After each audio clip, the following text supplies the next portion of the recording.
Hello again, everybody. Zach Attack is here with the Atakline, but it's Wednesday, July 1st, 2015. Has it's July already. Let's get down with your Billboard number ones. Well, we have a new number one album on the Billboard charts. Seems that every week we seem to have a new number one album on the Billboard's top 200. And it seems to be a person or band in this case getting their first number one album. After James Taylor got his first number one after 40 years in his career, we have another band celebrating their first number one album, Breaking Benjamin. They got the number one album this week on one of the very last new release Tuesdays, because I think this week it's the final new release Tuesday. Because starting next week, it'll be new release Friday worldwide. I think UK, US are doing it because some albums release some different days in countries. Like US, obviously, it's been new release Tuesday for so long. UK was new release Monday. So now it's going to be new release Friday. It's going to feel weird. Because I'm used to new release Tuesday because I'm an American. So I'm just used to that. Well, we have a new number one album. Is anyone going to kick them off? Wiz Khalifa is still number one on the Billboard Hot 100. See you again. The longest reign ever for a rap hip, tying 11th non-consecutive week.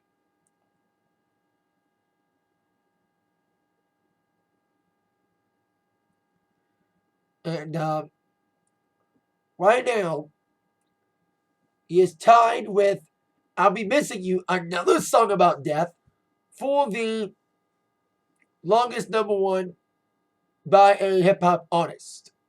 11 weeks they're tied.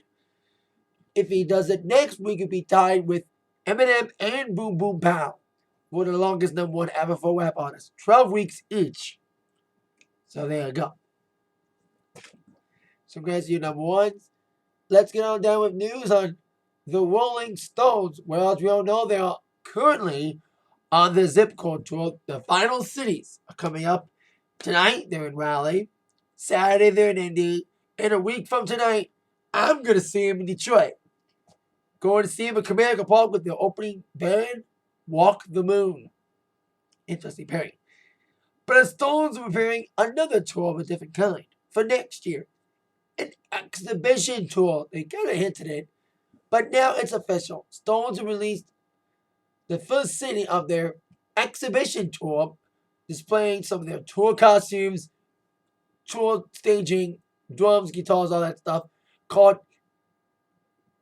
Exhibitionism, to be starting up in London at the Saatchi Gallery in London from April to September of 2016. Now, it's going to be a worldwide tour of them touring major cities within a 4-year period with this exhibition.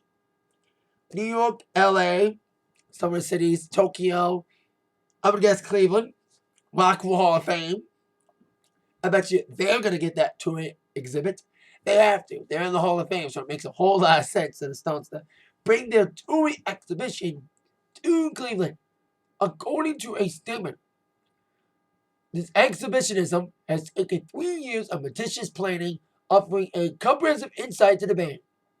It's an interactive tour through the Stones' vast artistic overview, including original stage designs, dressing room and backstage paraphernalia, rare guitars and instruments, iconic costumes, rare audio tracks and unseen clips, a video, personal diaries, and correspondence, original poster and album cover artwork, unique cinematic presentations.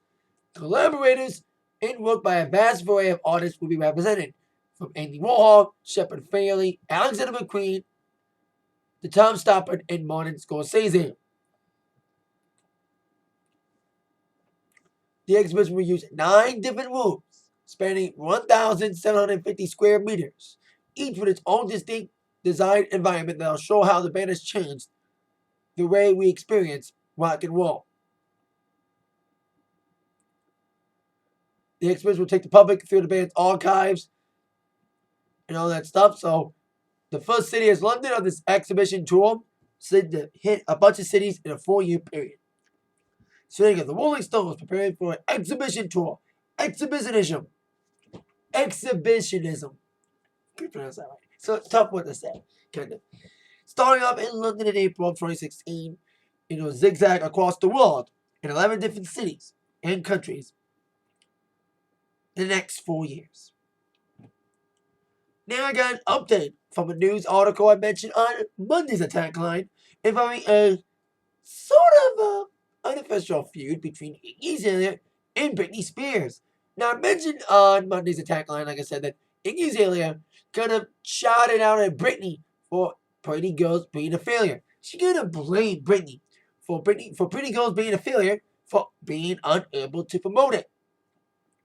It started from answering a Q&A saying that on Twitter, breaking her Twitter silence by the way, it's difficult to set up a song up the charts without additional promo and TV performances. They did some performances, but not enough. Unfortunately, I'm just featured. She's not the main artist, she's the featured artist. She blames it on the main artist.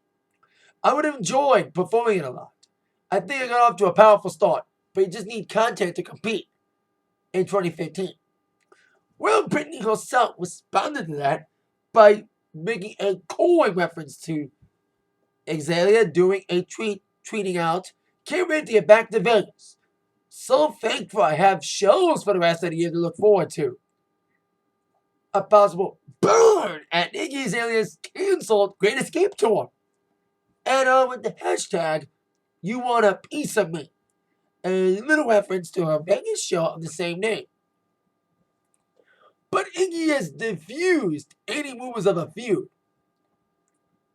by tweeting out, "I am honestly not surprised, but still saddened that the media is trying to create a beef between me and Britney.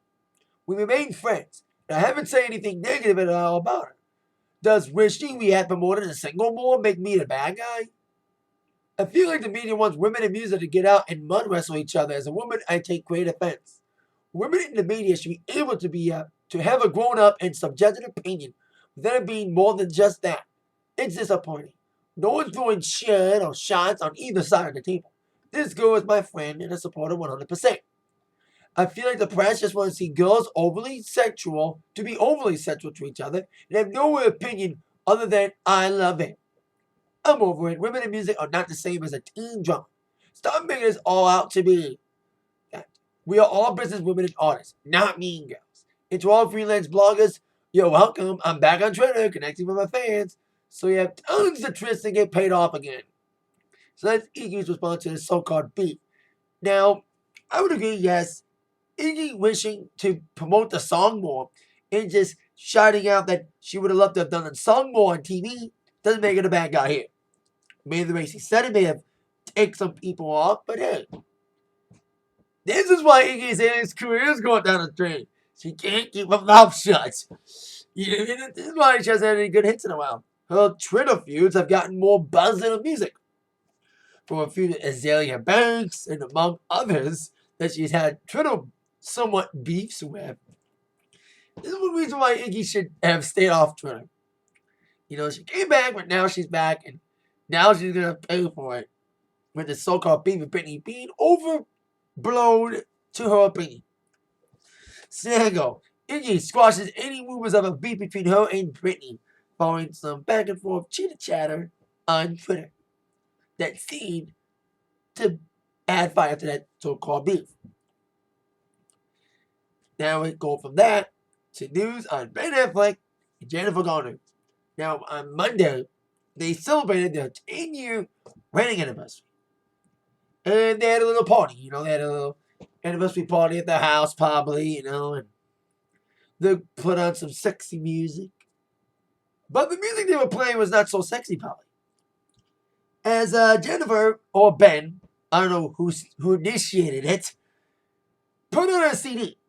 They put the CD in the player, pressed the track, and said to the other, "We're not dancing tonight." Because you know what song I'm playing? Divorce.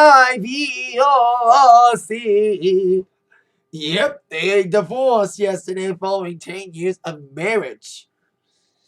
I'm making up the joke. They probably had a party last night, but I don't think they played the song "Divorce" by Tammy Wynette. It was just a little joke. Anyway, there was a statement released yesterday saying that after much thought and careful consideration, we have made the difficult decision to divorce. We go forward with love and friendship for one another and a commitment to co-parenting our children whose privacy we ask to be respected during this difficult time. This will be our only comment on this private family matter. Thank you for understanding. They both intend to see meditate mediation, says a source close to the couple. Ben was trying to save the marriage. Rumors were flying about, of course, when these slavery divorces come out, there's always the rumor mill about who initiated and why was it divorced and all this blah blah blah. Well, rumors have been saying about Ben's drug problems and alcoholism causing a rift. Some people are more blaming Ben's working habits as of late. Directing All Go, Gone Girl, and then going straight to making a Superman Batman movie. And being so busy. That's according to several sources, including TMZ, that Ben Rookie being a working husband and not being a stay-at-home husband was mostly to blame for the divorce. Not his alcoholism, not his drug habit, but his workaholism. Yeah, workaholicism, not alcoholism. Workaholicism. We got ism and everything, exhibitionism from the Stones. Then we got workaholicism from Ben Affleck causing the possible reason for the divorce between him and Jennifer Garner after 10 years. Maybe Ben could get back with another Jen. Nah, not J-Lo. So there you go. Jen and Ben break up after 10 years of marriage. So there you go with that. Even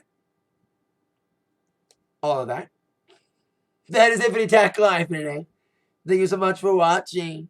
That in mind, you've been attacked by the news from Zach. See you later. Yeah.